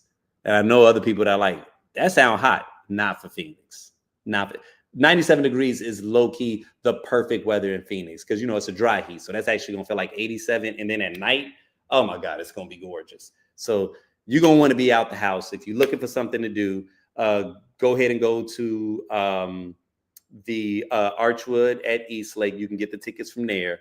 And yeah, it's called Art and Soul. So it's a new group, a Black woman-owned promotional group called Art and Soul. And yeah, it's going to be a lot of fun. But like I said, instead of me giving my opinion, even though I did just get that little spiel a moment ago, I'm actually going to let this brother close it out. Well, brother, you're a white guy. But it's called My Kind of Outrage. And yeah. A lot of people in my audience who think that I shouldn't be saying stuff like this, who think that it's irresponsible or unhelpful to say stuff like this. But I gotta be honest, I don't really give a shit anymore. I saw this post on Threads. You can pause to read it, but I immediately just felt like, when is it gonna be socially acceptable for us to be honest about the obvious fact that the world's most notorious con man and grifter might not have won that thing fair and square? Like, why are we not even allowing ourselves to have that discussion? It's so ridiculous. For his entire life and career, the man has been primarily known for like 3 things: his terrible hair, his goofy behavior and mannerisms, and the fact that he is one of the most notorious cheaters and con artists alive. He's so infamously known for cheating at everything that he does that there was an entire book written about it, about how one of the core underpinning philosophy that underrides everything this man does in his life is the idea that life is a game, and if you want to win, you have to be willing to break the rules. You have to be willing to cheat. It's so weird that anytime someone from the left tries to have this conversation publicly, other people from the left jump in the comments to go, let's not be like them. Come on, let's not be conspiracy theorists. Let's not do what they do and undermine the confidence in the American electoral system. We got to accept the results. But that's part of the con. That was one of the key elements of the con. He spent 4 years undermining confidence in the American electoral system. He did this so that he could poison the well of discourse around questioning election results. It's like, imagine a comic book villain who's known for building his personal empire and wealth off of cheating people, off of lying to people and breaking contracts and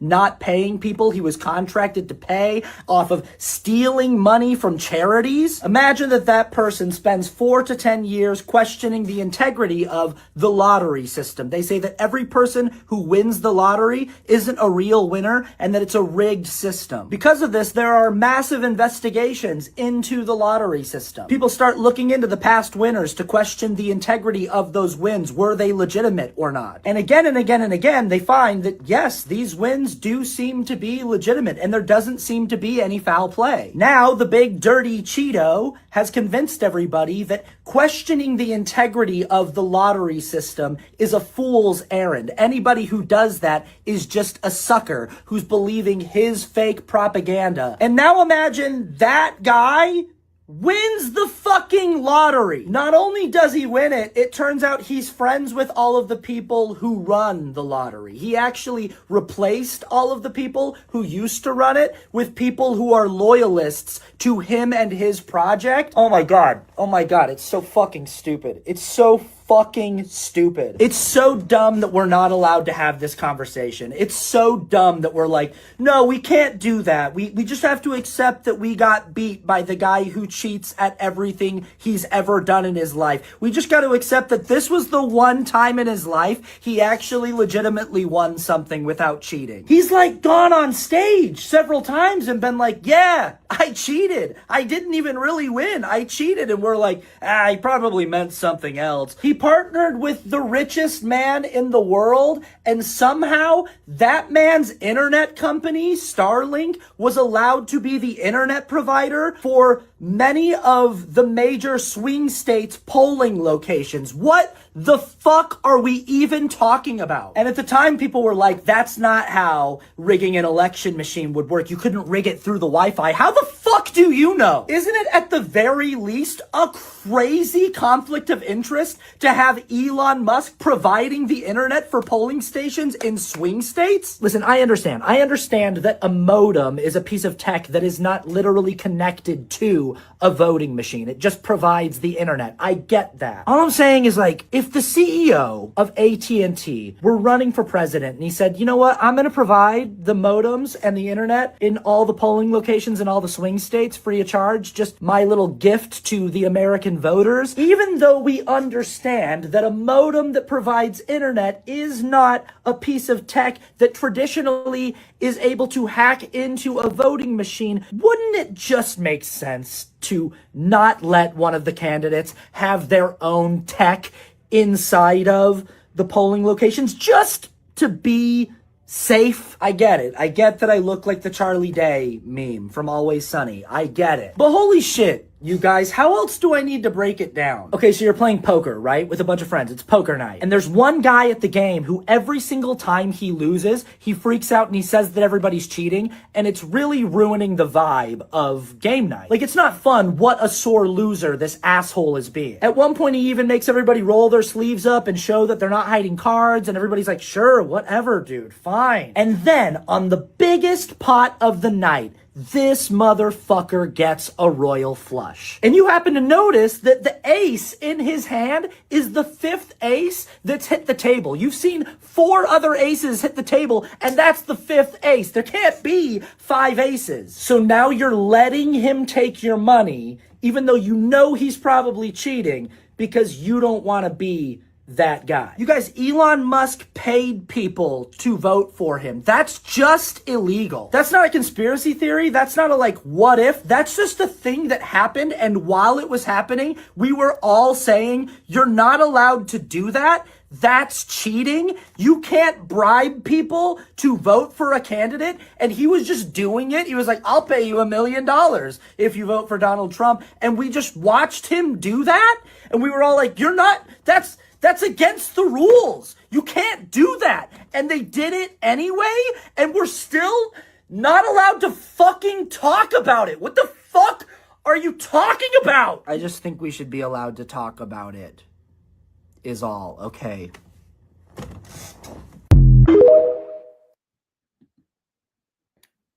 Got to be allowed to talk about it, man. Got to be allowed to talk about it. I swear to God, that brother right there is a man of my own, because I've said that many, many times before, that like you can't even get to action, if you can't talk about it. Like, that's biblical. You know what I mean? In the beginning, there was God, there was the word. It was the word. That was the first thing, the word. So the word comes before action. If we can't even talk about it, we ain't gonna never get to the action. But people be like, oh man, I'm getting tired of talking. We gotta wait. No, people ain't even talking right now. Why do you think he trying to stop us from talking?